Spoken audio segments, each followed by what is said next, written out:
you see and you don't see. It organizes your emotions and your motivation. So you organize yourself around that aim, and then what happens is the day manifests itself as a set of challenges and problems, and if you solve them properly, then you stay on the pathway towards that aim, and you can concentrate on the day, and so that way you get to have your cake and eat it too, because you can point into the distance, the far distance, and you can live in the day. And it seems to me that makes every moment of the day supercharged with meaning. That's how, because if everything that you're doing every day is related to the highest possible aim that you can conceptualize, well, that's the very definition of the meaning that would sustain you in your life. Well, and then the issue is, well, back to Noah. Well, all hell's about to break loose and chaos is coming. It's like when that's happening in your life, you might want to be doing something that you regard as truly worthwhile. Because that's what will keep you afloat when everything is flooded. And you don't want to wait until the flood comes to start doing that, because if your ark's half built and you don't know how to captain it, the probability is very high that you'll drown. Ask and it shall be given you, seek and you shall find, knock and it shall be opened unto you. For everyone that asketh receiveth, and he that seeketh findeth, and him that knocketh it shall be opened. That sounded pretty obvious. Are you fucking kidding me, dude? But I'm stuck in a small again, rock. I think it's a description of the structure of existential reality. And by which I mean, when I'm in my clinical practice and I observe, and this is also the case with my students, is let's say, people's lives aren't what we'd like them to be. So they ask, why? Well, forget about tragedy and catastrophe, because that's self-evident, and we're not going to discuss that. Although the degree to which you bring about your own tragedy is always indeterminate. But I would never say that every terrible thing that is visited on a person is something they deserve. I think that that's a very dangerous presupposition, especially because everyone is sick and everyone dies. We got that. But one of the main reasons that people don't get what they want is because they don't actually figure out what it is. And the probability that you're going to get what would be good for you, let's say, which would even be better than what you want, right? Because it might be what's wrong about what you want, easily. But maybe you could get what would really be good for you. Well, why don't you? Well, because you don't try. You don't think, okay, here's what I would like if I could have. And I don't mean in a way that you manipulate the world, force it to deliver you goods for status or something like that. That's not what I mean. I mean something like, imagine that you were taking care of yourself like you were someone you actually cared for. And then you thought, okay, I'm caring for this person. I would like things to go as well for them as possible. What would their life have to be like in order for that to be the case? People don't do that. They don't sit down and think, all right, let's figure it out. You've got a life. It's hard, obviously. It's like 3 years from now, you can have what you need. Out of fuel. Returning for resupply. You gotta be careful. You can't have everything. You can have what would be good for you, but you have to figure out what it is, and then you have to aim at it. Well, my experience with people has been if they figure out what it is that would be good for them, and then they aim at it, then they get it. And it's strange because they don't it's a strange thing. It's not quite that simple because, you know, you may formulate an idea about what would be good for you, and then you take 10 steps towards that, and you find out that your formulation was a bit off, and so you have to reformulate your goal. You know, so you're kind of going like this as you move towards the goal. But a huge part of the reason that people fail is because they don't ever set up the criteria for success. And so, since success is a very narrow line and very unlikely, the probability that you're going to stumble on it randomly is 0. And so there's a proposition here, and the proposition is, if you actually want something, you can have it. Now the question then would be, well, what do you mean by actually want? And the answer is that you reorient your life in every possible way to make the probability that that will occur as certain as possible. And that's a sacrificial idea, right? It's like, you don't get everything, obviously. But maybe you can have what you need. And maybe all you have to do to get it is ask. But asking isn't whim or today's wish. It's like you have to be deadly serious. You have to think, okay, like I'm taking stock of myself. And if I was going to live properly in the world and I was going to set myself up such that being would justify itself in my estimation, and I don't mean as a harsh judge, exactly what is it that I would aim at?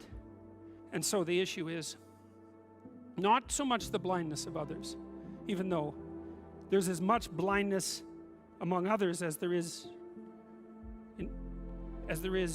for you.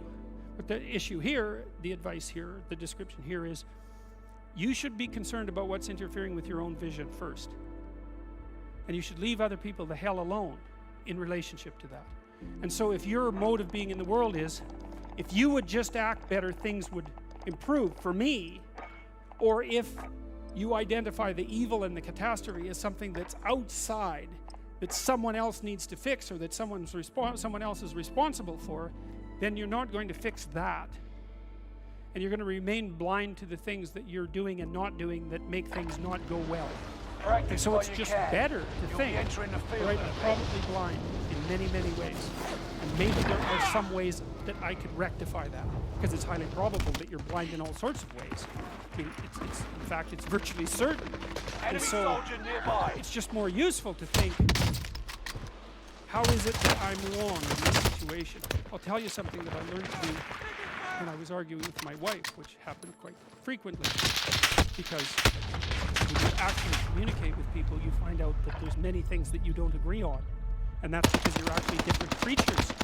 And so if you're actually going to have a truthful conversation, then you're going to find out that you don't see things the same way, and then you can either pretend that that's not the case and gloss over it and then end up in a 30-year silent war, or you can have the damn fight when you need to have it and see if you can straighten it out. So now and then we get in a situation where the loggerhead was removed, and it would spiral up into hate speech, let's say. Yeah, everyone laughs because they know they manifest plenty of hate speech towards those they love. So one of the things we learned to do was, when we hit an impasse, was to separate and to go our own ways, and to go sit and think, okay, look, we're at this unpleasant situation. We can't figure it out. I'd always think, of course it's her fault. Obviously it's her fault. At least 95%. But maybe there was something I did that contributed like 5% to it. If you do what it is that you're called upon to do, lift your eyes up above the mundane, daily, selfish, impulsive issues that might beset you, and attempt to enter into a contractual relationship with that which you might hold in the highest regard, whatever that might be, to aim high and to make that important above all else in your life, that fortifies you against the vicissitudes of existence like nothing else can. And I truly believe that that's the most practical advice that you could possibly receive. The way that you fortify your faith in life is to assume the best, something like that, and then to act courageously in relationship to that. And that's tantamount to expressing your faith in the highest possible good. It's tantamount to expressing your faith in God. It's not a matter of stating that I believe in the existence of a transcendent deity, because in some sense, who cares what you believe? I mean, you might and all that, but that's not the issue. It's not the issue. The issue, it seems to me, is how you act. The issue is not what you believe as if it's a set of facts, but how you conduct yourself in the world. The purpose of thinking is to let your thoughts die instead of you. It's a brilliant notion, and so the idea is something like, you can conjure up a representation of yourself. You can conjure up a variety of potential representations of yourself in the future. You can lay out how those future representations of yourself are likely to prevail or fail. You can cull the potential yous in the future that will fail, and then you can embody the ones that will succeed. You do that while simultaneously conjuring up a representation of your current state and determining for yourself, because of your undue suffering, which elements of your pathetic being need to be given up so that you can move forward into that future. And the goal, what is it that you're aiming at with that work and that sacrifice? That's the ultimate question. What is it that you're trying to do? You're trying to improve the future. We believe that the future can be improved. We believe that it can be improved as a consequence of our sacrificial work. And so, once again, what are the limitations? What are the limits to that? What are the necessary limits to that? I would say we don't know. We conjured up this remarkable idea. The future exists. We can see it even though it's only potential. We can adjust our behavior in the present in order to maximize our probability of success in the future. How best to do that? Well, the idea is something like, don't hesitate to offer the ultimate sacrifice if you want the future to turn out ultimately well. What is it that you could contract for, let's say, if you were willing to give up everything about you that's weak and unworthy? Well, then the proper sacrificial attitude produces a psychological state and then a social state that's a manifestation of that attitude that decreases the probability that the world will careen into hell and increases the probability that people will live high quality, meaningful, private lives in a society that's balanced and capable of supporting them. And none of that seems to me to be questionable, really. I also don't think it's anything that people don't actually know. You know, people have told me many times that when they listen to me talk, they're hearing things that they already knew but didn't know how to say, or something like that. And this is one of those things that I think is exactly like that. I think it's at the very core of our moral knowledge, which is our behavioral knowledge and our perceptual knowledge. I mean, let's get this straight. Moral knowledge is no trivial matter. It's knowledge about how it is that you orient yourself in the world. There's no more profoundly necessary form of knowledge. Well, it's predicated on something that's exactly like this. We know that we have to make sacrifices. We know that we have to aim at what's good. So then why isn't that we don't aim at what's best and make the sacrifices that are necessary in order to bring that into play? I think it seems to me that in some sense that's self-evident. The question is why we don't do it, but there's answers to that too. Life is hard. It hurts people. It's rife with limitations. And some of it's arbitrary. And some of it's unjust, and some of it's worse, some of it's malevolent, which is even worse. It's not surprising that that combination of vicissitude can turn people against being. But I think even when that happens, and even when people have the kind of history that if they revealed to you, you would say, well, it's no wonder you turned out that way. The people who turn out that way still know that it's wrong. They still know that however deep their own suffering, however arbitrary their own suffering, however much that's caused by the malevolence of others as well as the tragedy of existence, that does not in any way justify their turning away from the good. And I believe everyone knows that. I believe that they know it implicitly, even if they don't allow themselves to know it explicitly. And I believe that if they violate that idea, then they violate themselves, and that they end up in Cain's position, which is the position of the man who's been given a punishment that is too great to bear. Enemy UAV active. Now we're capable of making sacrifices in abstraction, right? To conceptualize a future that we want, to let go of the things that are stopping us from moving forward, and to free ourselves from the chains of our original preconceptions. Pursue pleasure. Follow your impulses. Live for the moment. Do what's expedient. A mountain is something you have to climb, and you have to climb to the pinnacle of the mountain. And the mountain is up, right? And the mountain stretches up to heaven. And it's a long journey to specify the right place on the highest pinnacle. And that's symbolic because, of course, it's a pinnacle that you're always trying to reach, just like you're always trying to aim. You're always trying to climb upward. At least that's the theory. Depends to some degree, of course, on your definition of upward. You're supposed to, again, to act out the highest good of which you're capable. Now, that'll transform your life to some degree into an archetypal adventure. There's no way around that, because as you attempt to climb a higher mountain, let's say, or to aim at a higher target or something like that, then the things around you will become increasingly dramatic and of import. That happens by necessity, obviously, because if you're aiming at something difficult and profound and you're really working at it, then your life is going to become perhaps increasingly difficult and profound. But that might be okay. That might be exactly what you need as an antidote to the implicit limitations that face you as a human being. UAV beginning flyover. The good father is precisely someone who is willing to sacrifice his child to the ultimate good.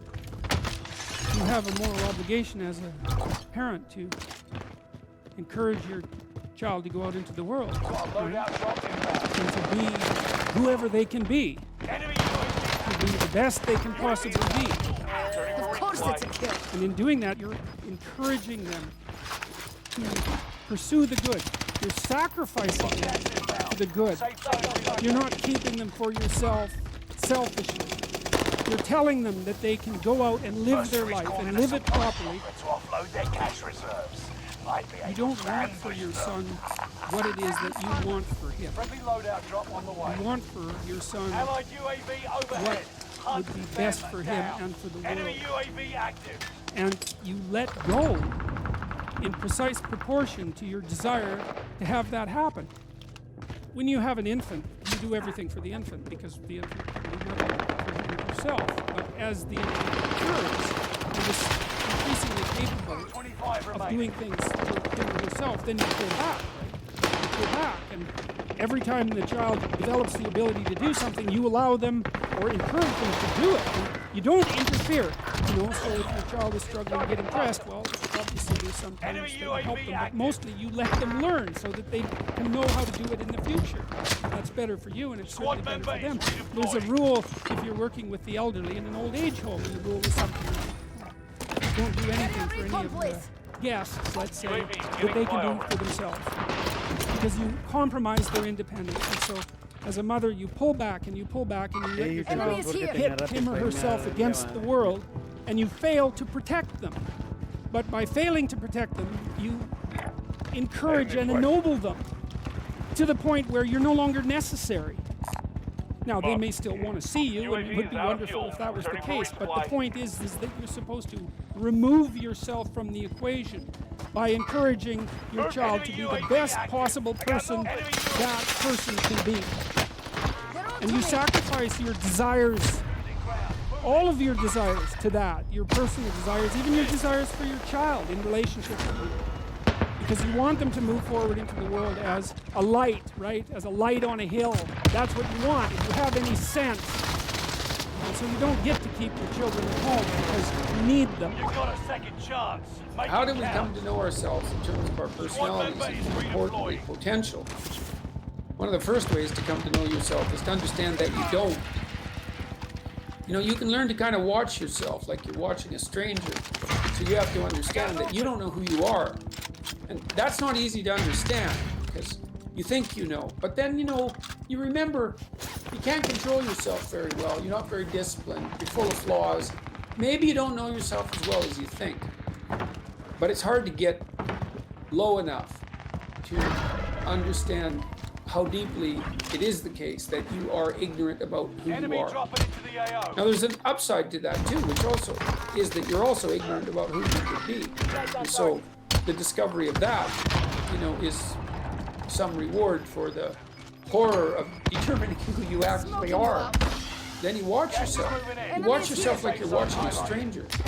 You watch what you say and you listen. You think, well, what sort of person would say that? And how am I reacting emotionally when I'm communicating in that manner? You know, is that making me feel stronger or weaker? Is it filling me with shame? Is it helping my confidence?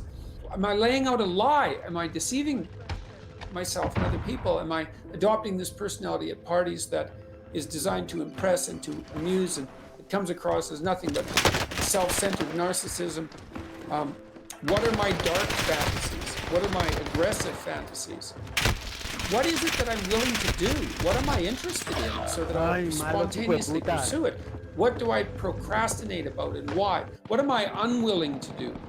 What do I think is good make a difference. What do I congratulate myself for accomplishing, and what do I berate myself for failing to confront and to implement?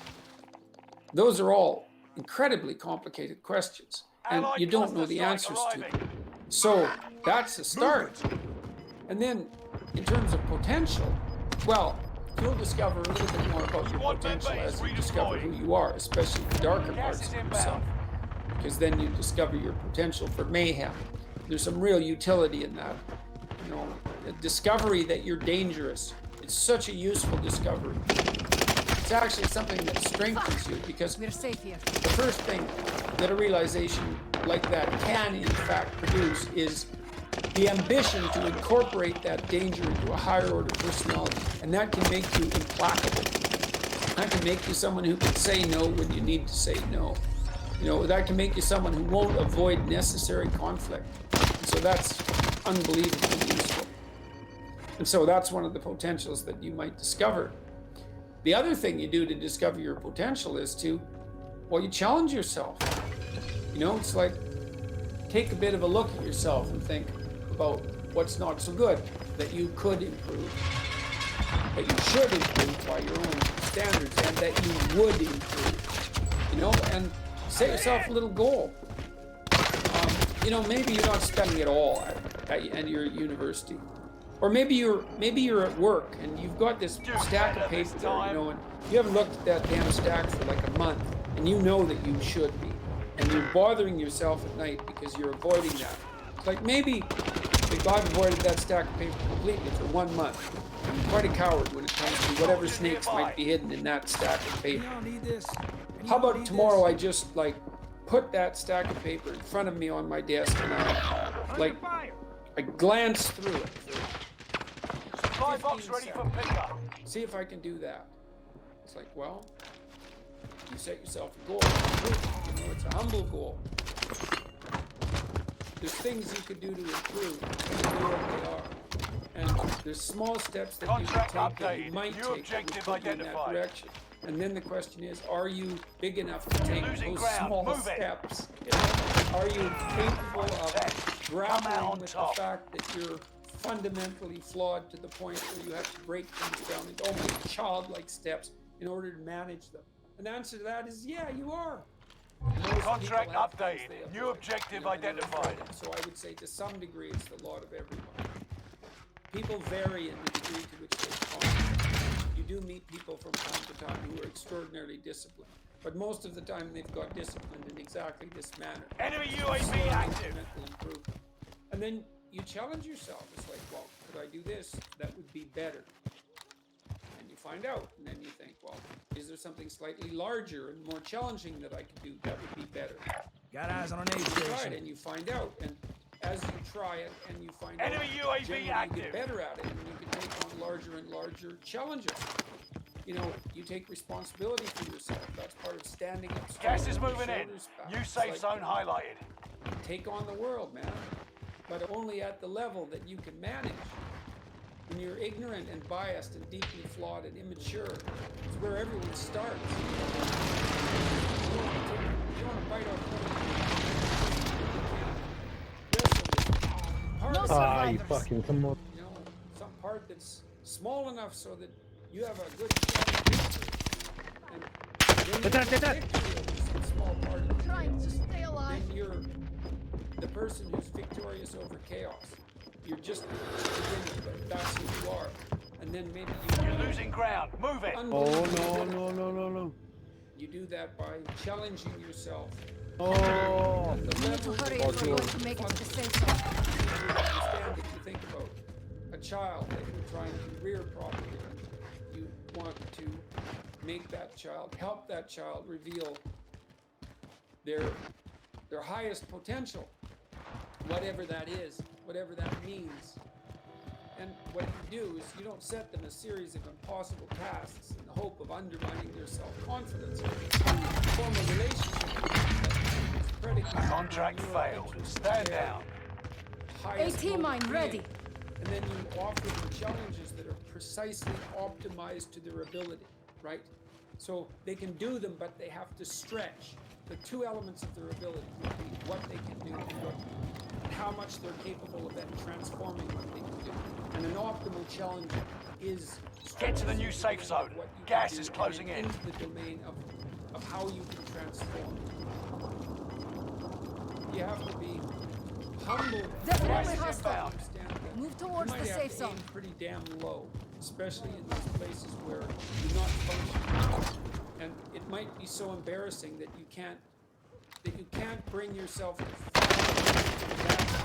They got me in their Threat going sights. up. need the loss of that individual because it's precisely The team is in the top 5. Let's be the last. part of the adversary stops moral progress.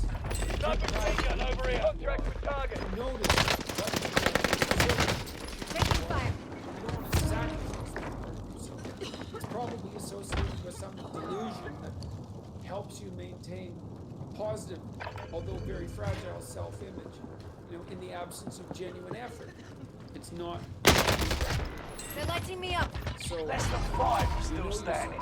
Next time, the win is ours. it's not thinking The enemy won this battle. We'll be back. It's just, it's watching like you're a snake. 'Cause a snake watches like cold-bloodedly, with no emotional reaction.